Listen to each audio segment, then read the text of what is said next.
시편 14편 1절에서 7절입니다. 시편 14편 1절에서 7절 말씀입니다.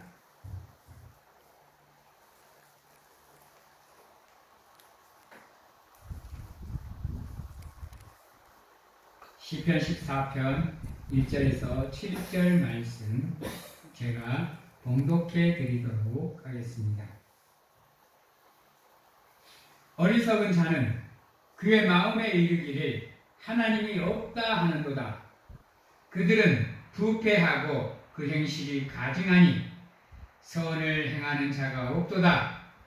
여호와께서 하늘에서 인생을 굽어 살피사 지각이 있어 하나님을 찾는 자가 있는가 보려 하신즉 다 치우쳐 함께 더러운 자가 되고 선을 행하는 자가 없으니 하나도 없도다. 죄악을 행하는 자는 다 무죄하냐. 그들이 떡 먹듯이 내 백성을 먹으면서 여호와를 부르지 아니하는도다. 그러나 거기서 그들은 두려워하였느니 하나님이 의인의 세대에 계시니로다. 너희가 가난한 자의 계획을 부끄럽게 하나 오직 여호와는 그의 피난처가 되시도다. 이스라엘의 구원이 시온에서 나오기를 원하도다. 여호와께서 그의 백성을 포로된 곳에서 돌이키실 때에 야곱이 즐거워하고 이스라엘이 기뻐하리로다. 아멘.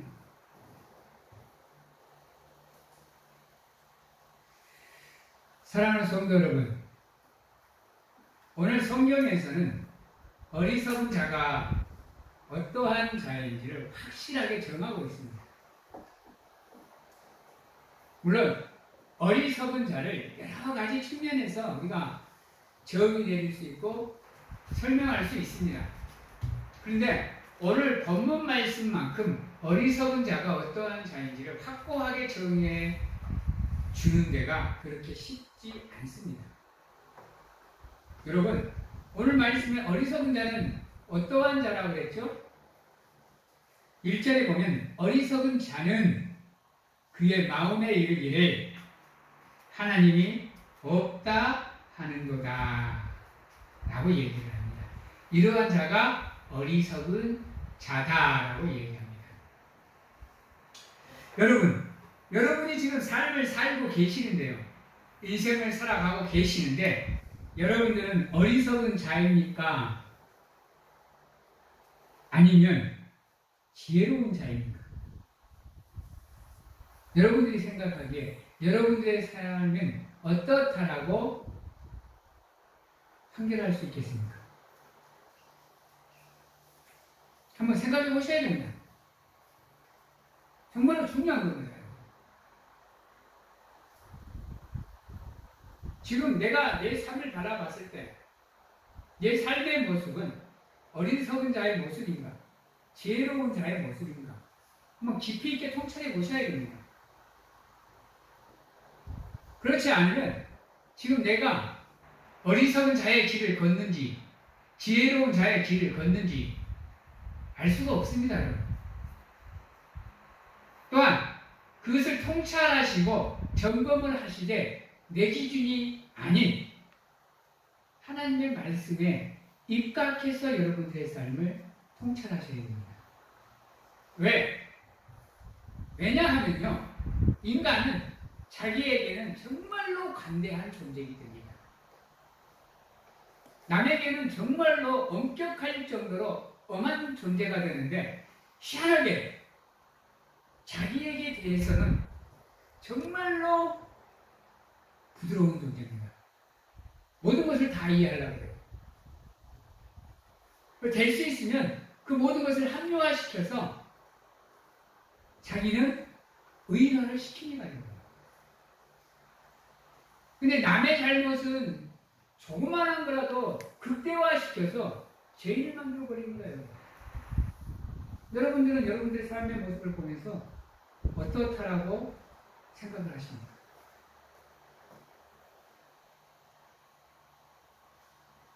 한번 이 시간을 통해서 이 말씀을 들으시면서 여러분들의 삶을 쭉 한번 점검해 보시기 바랍니다. 내가 어리석은 자인지 아닌지 알아볼 수 있는 첫 번째 조건, 내가 지금 하나님이 살아계심을 믿느냐 안 믿느냐입니다. 어떠세요? 믿으세요? 지금도 하나님이 살아계셔서 눈동자같이 나를 지켜보시고 나와 함께 하시고 나와 동행하심을 한치의 의심 없이 아멘으로 화답하실 수 있습니까? 여러분들의 삶의 요소에는 하나님이 계십니까? 예수 그리스도의 십자가가 여러분들의 삶에 세워져 계십니까?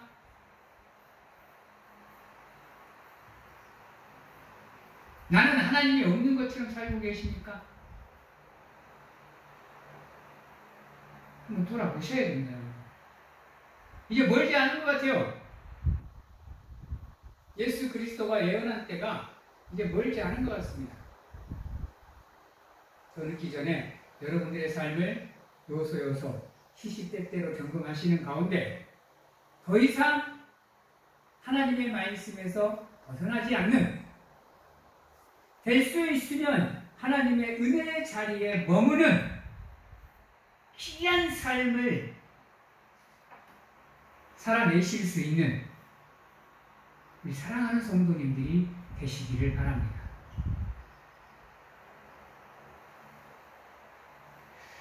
어떨 때 보면요, 기독교인들도 하나님이 없는 것처럼 사는 것처럼 보이는 때가 너무 많습니다, 여러분. 그것도 교회 안에서요. 믿음의 사람들과 교제하면서요. 아니, 저들이 진짜 하나님이 있다고 믿나? 지금도 하나님이 살아계심을 믿고 있나? 싶을 때가 참 많습니다. 심지어는 목회자들도 그렇습니다, 여러분. 그래서 안타까울 때가 한두 번이 아니에요. 목회자라고 다 완전하지 않습니다, 여러분. 저도 마찬가지입니다. 저도 흠이 있는 존재고, 실수하는 존재고, 잘못하는 존재고, 죄가 있는 존재입니다. 어디 가서 그래서 저는 떳떳하지가 못합니다, 여러분. 단지 그렇지 않기 위해서 내가 할 수 있는 한 최선을 다해서 하나님이 원하시는 목회자가 되기 위해서 노력할 뿐입니다, 여러분. 저는 늘 고백합니다. 나약한 자요, 연약한 자요, 무능력한 자요, 쓸모없는 내가, 할 수 있는 거라고는 쥐뿔도 없는 내가, 세상에서는 나고자요, 그런 내가 하나님의 은혜로 그래도 여러분들 앞에 당당히 설 수 있는 것, 전 이거 무한하게 감사드립니다. 부족한 내가 하나님의 말씀을 대언해서 여러분들에게 하나님의 말씀을 선포할 수 있는 것, 이 은혜만큼 큰 은혜가 어디 있습니까? 제가 뭐 능력이 있습니까? 뭐가 있습니까? 내 손으로 뭐 하나 고치지도 못하는 아무 스물짝에도 없는 내가 지금 여러분들에게 하나님의 말씀을 선포하는 이 앞장에 서 있는 이 모습이 저는 늘 감사합니다. 그래서 될 수 있으면 하나님의 뜻대로 살아보고자 참 많이도 무던히도 애씁니다, 여러분. 그런데도 불구하고 나도 모르게 하나님의 뜻에 반하는 삶을 살 때가 있고요. 하나님의 말씀을 배신할 때도 있습니다, 여러분. 목회자인 내가 이런데, 목회자들이 이런데 세상을 버타고 살아가는 우리 성도님들의 삶이야 두고 말하면 입 아프죠. 그 순간순간을 승리하는 삶을 살기 위해서는요, 정말로 이 악무셔야 됩니다, 여러분. 이 악무셔야 돼요. 대충 해갖고는요, 하나님이 인정하는 삶으로 나가기가 쉽지 않습니다, 여러분. 어느새 나도 모르게 세상과 타협하고 있고요. 사람과 타협하고 있고요. 환경과 타협하는 가운데 나에게는 무한정 모든 것을 양보하고 있다니까요.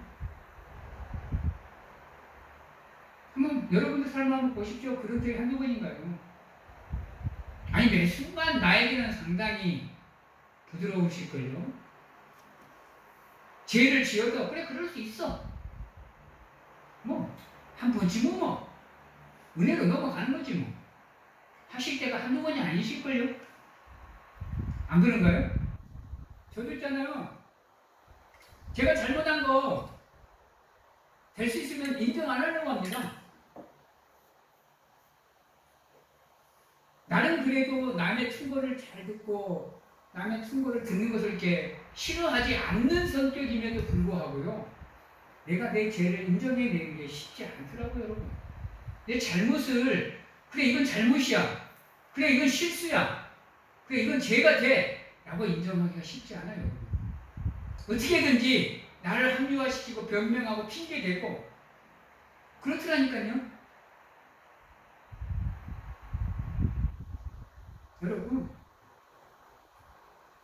우리의 삶에 적어도 우리 입술을 통해서 내가 하나님을 믿는 백성이라고 고백하시는 여러분들만큼은 여러분들의 삶에 하나님이 계셔야 됩니다.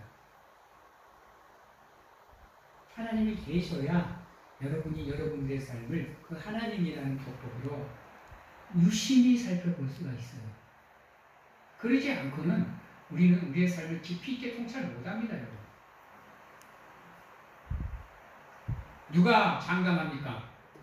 내가 어리석은 자의 자리에 가 있지 않다라고. 내가 오만한 자의 자리에 안 앉아 있다고 누가 장담하십니까? 내가 교만한 길에 서 있지 않다라고 누가 장담을 하십니까? 여러분들의 삶을 돌아보셔서 진정 하나님이 없는 삶이 아니라 하나님이 전부인 삶, 그분이 이끌어가는 삶을, 그분이 원하시는 장성한 분량까지 성장해 갈 수 있는 삶을 살아내시는 사랑하는 성도님들이 되시기를 바랍니다. 여러분 1절에 보면 어리석은 자는 그의 마음에 이르기를 하나님이 없다 하는도다. 그들은 부패하고 그 행실이 가증하니 그랬어요. 이게 지금 우리의 삶과 우리의 생각과 우리의 행동을 설명하는 가장 정확한 단어입니다. 우리는 우리도 모르게 부패해져 가는 삶을 삽니다. 여러분. 누구를 원망하고 누구를 미워하고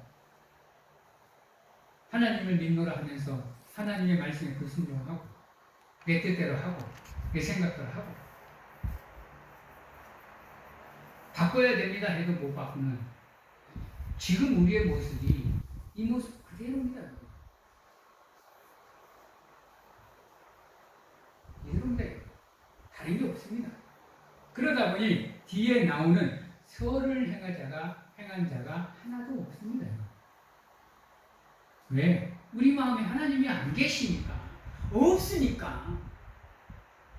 우리의 삶의 거울이 되줄, 우리의 믿음의 거울이 되줄 하나님이 안 계시니까 가장 정확한 믿음의 촉도가 되시고 믿음의 거울이 되어주셔서 우리를 사상건건 비추어줄 믿음의 거울이 우리에게 없으니까요. 내가 잘못한 삶인지 알지를 못하니까요. 무엇이 선인지 무엇이 악인지를 구분해내지 못하는 겁니다. 여러분. 내 기준이니까. 내 생각이니까. 나에게만큼은 한없이 부드러운 존재니까. 내가 어리석은 자리에 서 있는지 지혜로운 자리에 서 있는지 우리는 알 수가 없어요. 여러분. 그래서 늘 하나님의 말씀을 봐야 되고 듣고 기억해야 되고 묵상해야 되는 이유가 하나님 앞에서 나를 죽여서 나는 없고 나는 사라지고 하나님만 존재하게 만들기 위해서 그래서 나의 삶이 하나님이 인정하는 삶이 되게 하게 만들기 위해서 우리에게는 하나님이 필요합니다. 더 이상 갓길로 빠지지 않기 위해서, 하나님께로 바로 직진하기 위해서 그분의 말씀을 우리가 필히 읽고 묵상하셔야 돼요.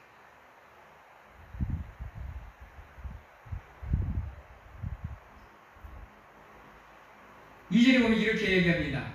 여호와께서 하늘에서 인생을 굽어 살피사 지각이 있어 하나님을 찾는 자가 있는가 보려 하신지 그랬습니다. 지금 하나님께서 여러분들을 지켜보고 계신다니까요. 매 순간 지켜보고 계십니다. 시시때때로 여러분들의 생각을 감찰하시고 여러분들의 마음을 통찰하시고 여러분들의 삶을 지켜보십니다. 오전에도 말씀을 드렸던 것처럼 지각이 있어서, 지혜가 있어서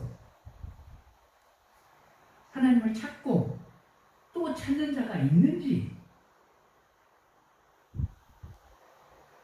지금도 여러분들을 지켜보고 계신다니까요.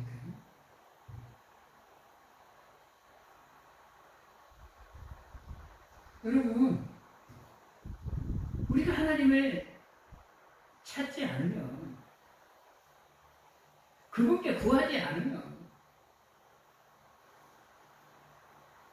그분이 우리를 위해서 준비한 것 우리는 받을 수가 없어요. 여러분. 그럼 우리 것이 되지가 않습니다. 여러분. 오히려 우리가 하나님을 찾지 않아, 때에 따라 하나님의 뜻을 찾지 않아 우리 대신 다른 사람이 그 복을 받아버릴 수도 있어요. 여러분. 다른 사람이 우리의 복을 가로채갈 수도 있다니까요. 기억하셔야 돼요. 여러분. 하나님이 그 복을 무한정 가지고 기다리고 계시는 게 아닙니다. 여러분. 때에 따라 다른 사람에게도 허락해버리는 수가 있어요. 여러분. 우리보다 더 간절하고 더 급한 사람에게 준비하신 복을 허락해버리실 수가 있습니다. 여러분. 닥쳐튼 게 뭐 쳐다봐요? 부끄러울 수 있어요. 여러분. 왜 내게 기도가 응답이 안 될까? 왜 나에게는 복이 없을까? 왜 나에게는 은혜가 허락이 안 될까? 한번 생각해 보셔야 됩니다. 여러분. 다른 사람은 기도하면 바로바로 응답이 되고 이루어지고 기적이 일어나는 것 같은데 나는 정말로 간절하게 하나님을 찾고 또 찾고 또 찾고 또 찾는 가운데 기도하는데 왜 나에게는 응답이 없지? 왜 나에게는 복이 없지? 왜 힘들지? 왜 아프지? 왜 고통스럽지? 한번 점검해 보셔야 된다니까요. 돌아보셔야 돼요. 여러분. 행여나 나의 삶 속에 하나님이 있는지 없는지, 내 믿음은 성장하고 있는지, 구원의 약속은 확실하게 믿고 계시는지, 내 마음의 성전에는 하나님이 계시는지 알아보셔야 된다니까요. 그래야 내가 받을 복을 내가 받아서 누릴 수 있게 된다니까요. 근데 어리석은 자는 그걸 몰라요. 여러분. 그걸 모르기에 자기 뜻대로 자기 생각대로 자기 고집대로 살아가는 거예요. 그걸 알면 그렇게 살 수가 없다니까요. 뻔히 보이는데요. 나를 향한 하나님의 그 복을 준비하고 계시는 모습이 내 눈에 보이는데요. 어떻게 내가 내 마음대로 내 대충 내 삶대로 내 고집대로 내가 대충 살아가요. 여러분. 그럴 수가 없다니까요.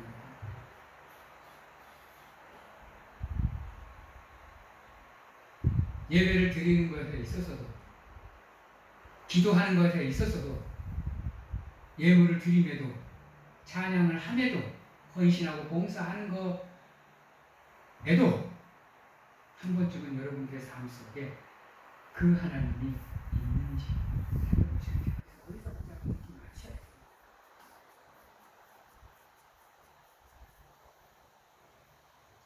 여러분, 하나님은 지금도 하나님의 사람을 찾고 계십니다. 변함없으십니다. 그냥. 왜? 지금도 하나님의 사람들이 필요한 시대입니다. 여러분. 세상에 하나님의 사람들을 필요로 하고 있다니까요. 기도하는 사람, 하나님을 예배하는 사람, 하나님을 찬양하는 사람, 하나님을 위해서 헌신하고 봉사하는 사람을 지금도 세상은 필요로 하고 있습니다. 그래서 하나님을 찾고 계세요. 누가 이사야의 고백처럼 주여 나를 보내소서 내가 가겠나이다 고백하는 사람을 지금도 기다리시며 찾고 계십니다. 그래서 그곳에 가서 힘들고 어렵지만 하나님의 사랑과 하나님의 빛으로 빛과 소금의 역할을 하는 가운데 그곳을 변화시킬 그 어두운 곳에 하나님의 빛을 비출 부패하고 썩어져가는 곳에 하나님의 소금이 되어줄 하나님의 사랑의 사도를 십자가의 공격을 지금도 찾고 계신다니까요. 그래서 여러분들을 지켜보고 계시는 겁니다. 때에 따라 그곳으로 여러분들을 보내는 가운데 하나님의 사명을 감당하게 만들기 위해서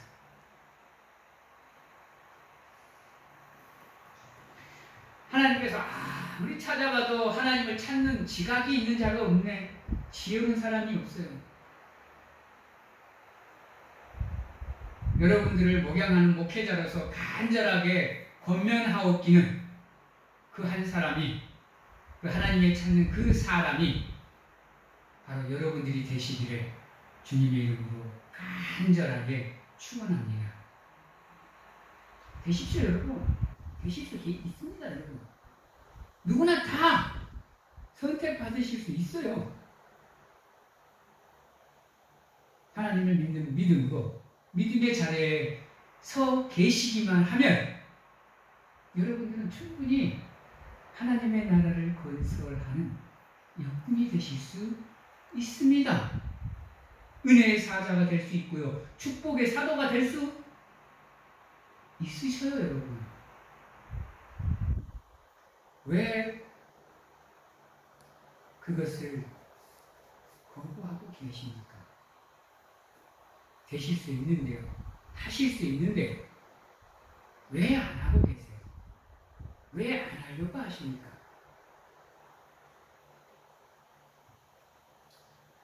(3절에) 다 치우쳐 함께 더러운 자가 되고 선을 행하는 자가 없으니 하나도 없다. 죄악을 행하는 자는 다 무지하냐? 라고 물어보십니다. 여러분들 죄를 행하는 자가요 무식하지 않습니다. 여러분 아세요? 오히려 더 지식이 많습니다. 여러분 계획적으로 움직이는 존재들이에요. 뭘 알아야 계획을 짜고 그 계획대로 움직이죠. 무지한 사람이 어떻게 죄를 행해요 여러분.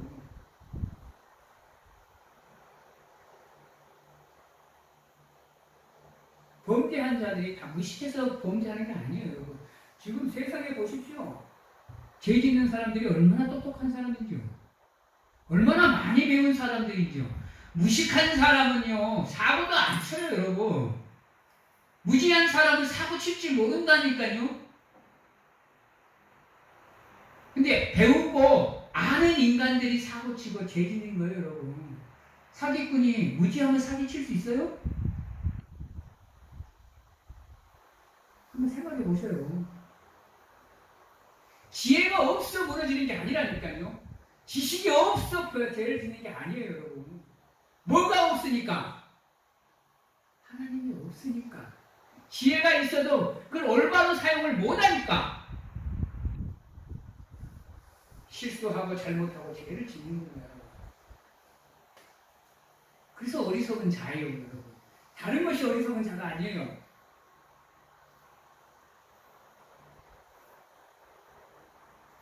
슬기로운 다섯처녀 어리석은 다섯처녀 비유 모르십니까?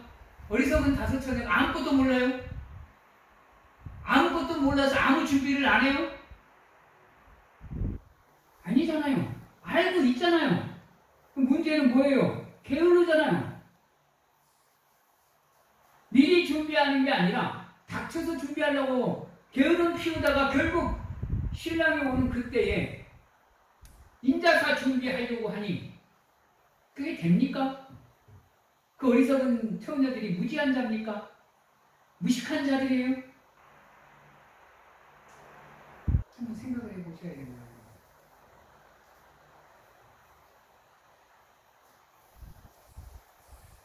그래서 그들이 문제는 뭐냐? 하나님이 없는 것처럼 하나님을 부르지 않아. 찾지를 않아. 그냥 내가 가진 것으로 내 능력으로 내 힘으로 어떻게 해보려고 해요. 근데 하나님이 그거 거두어가 버리면 어떻게 해요? 죽음이라도 내가 한번 가져가 버리면 어떻게 해요? 근데 그거라도 깨달으면 다행이야.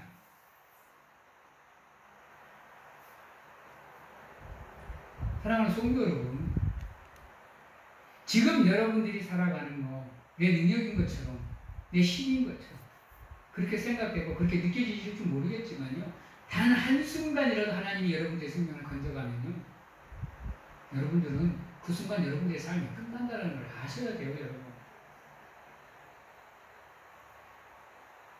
인간의 목숨이 내가 너 목숨 가져간다, 너 이때 죽는다, 준비해라, 이겁니까? 여러분, 교통사고가 이때 내가 너 사고 낼라니까 준비하고 있어라, 그러고 사고 납니까? 나 이때 너한테 사기 칠라니까 마음에 준비하고 있어라, 이러고 사기 칩니까? 아니잖아요. 여러분,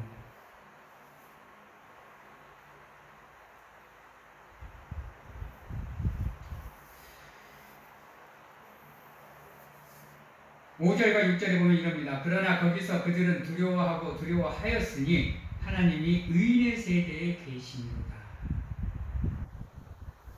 여러분들은 복 받은 거예요. 여러분,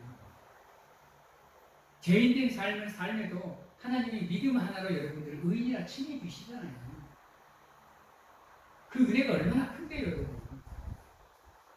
그래서 하나님께서 죄인인 여러분들을 의인이라 칭하고 여러분들의 피난처가 되어주시잖아요. 여러분들의 쉴 수 있는 푸른 초장이 되어주시고, 여러분들의 나무 그늘이 되어주시고, 간이역이 되어주시고, 쉴만한 물가가 되어주시잖아요. 그러는 가운데 무거우고 짐진 자들아 다 내게로 와라, 불러주시잖아요. 아닌가요, 여러분? 그러는 가운데 여러분들의 문제도 기도하면 해결해주고, 예배하면서 여러분들의 힘든 거 들어주시고, 새로 살아갈 수 있는 새 힘도 허락해 주시는 가운데 다시금 여러분들의 삶을 살아갈 수 있도록 하나님께서 힘 돋아주고 배려해 주시고 인도해 주시잖아요. 그게 지금 여러분들이 예배 드리는 이거잖아요. 다른 게 아니잖아요. 여러분, 사랑하는 성도 여러분, 반드시 여러분들의 삶 속에 하나님이 계시는지 안 계시는지, 하나님이 계시는 삶을 사는지 없는 삶을 사는지 반드시 점검하셔야 됩니다. 그리고 바꾸셔야 됩니다. 하나님이 없는 삶을 살고 계셨다면 하나님이 있는 삶으로 여러분들의 삶을 바꾸셔야 됩니다. 여러분, 그래야 여러분들의 삶이 빛 가운데로 가는 것이고, 여러분들의 삶이 하나님의 은혜의 자리에 노래인 것이고, 여러분들을 위해 준비한 그 복을 마음껏 누리며 복락의 삶을 사시는 겁니다. 여러분, 이제 말씀을 마치도록 하겠습니다. 사랑하는 성도 여러분, 여러분들의 삶이 어리석은 자의 삶인지 지혜로운 자의 삶인지 반드시 점검하셔서 어리석은 자의 삶이 아니라 지혜로운 자의 삶을 살아 하나님이 인정하는 삶으로 나아가실 수 있는, 그래서 여러분들을 위해서 준비하신 그 하나님의 은혜와 사랑과 복을 마음껏 누리며 살아가실 수 있는 여러분 되시기를 주님의 이름으로 축원합니다. 기도하겠습니다. 사랑의 하나님, 감사합니다. 함께 하시고 도와주시며 이끌어 주시고 인도해 주시옵소서. 하나님이 없는 삶이 아니라 매 순간 하나님을 찾고 또 찾으며 하나님을 사모하고 바라보는 삶을 통해서 하나님이 이끄시는 길을 걸어갈 수 있는 우리 사랑하는 저와 우리 성도님들이 될 수 있도록 하나님 도와주시고, 매 순간 하나님을 찾고 의지하는 가운데 하나님의 뜻대로 살기 위해서 노력하는 우리가 될 수 있도록 하나님 축복하여 주시옵소서. 지금은 우리를 죄 가운데서 구원하시기 위해 이 땅에 오신 예수 그리스도의 은혜와 세상 끝날까지 항상 우리와 함께 하시는 가운데 안아주시고 품어주시는 하나님 아버지의 사랑하심과 세상 어느 곳에 가서 무엇을 하든지 간에 우리를 지키시고 보호하시는 성령님의 교통하심이 오늘 이 자리에서 온전히 하나님의 사람으로서 하나님을 찾고 또 하나님을 사모하며 바라보겠노라고 확신하고 결단하는 귀한 하나님의 성도님들 머리 위와 가정과 직장, 자녀와 건강 위에 지금부터 영원토록 함께 하시기를 축원하옵나이다.